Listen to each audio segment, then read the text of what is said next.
রয়েছে নষ্ট হয়ে যাওয়া যন্ত্রের যন্ত্রাংশ, যে অংশগুলো একসময় প্রয়োজনীয় ছিল, পরে অকেজো হয়ে পড়েছিল। সেই ফেলে দেওয়া জিনিসগুলোই আজ এখানে ফিরে এসেছে এক নতুন রূপে, সৃজনশীলতা ও সৌন্দর্যের প্রতীক হিসেবে।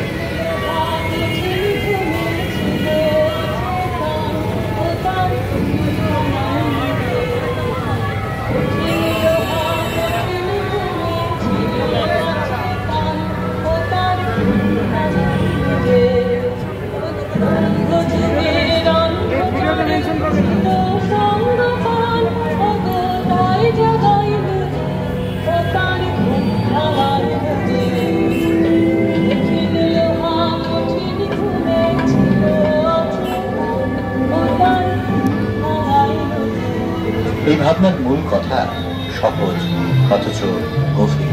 এই পৃথিবীতে কিছুই সত্যি অপচয় নয়। কল্পনা, যন্ত্র আর দৃষ্টিভঙ্গি থাকলে ভাঙা ফেলে দেওয়া জিনিসও নতুন অর্থ খুঁজে পায়।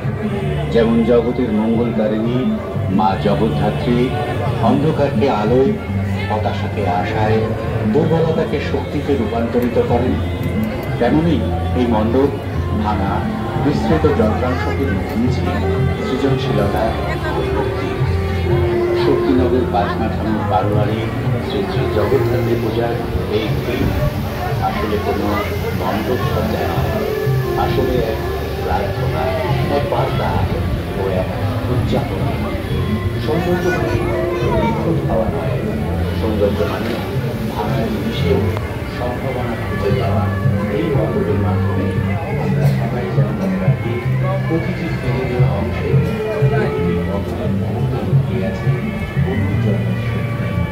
আর মা জগদ্ধাত্রীর মতো আমরা যেন খুঁজে পাই অন্ধকারে আলো, প্রতিটি সৃষ্টি থেকে আর আগে থেকে আশায়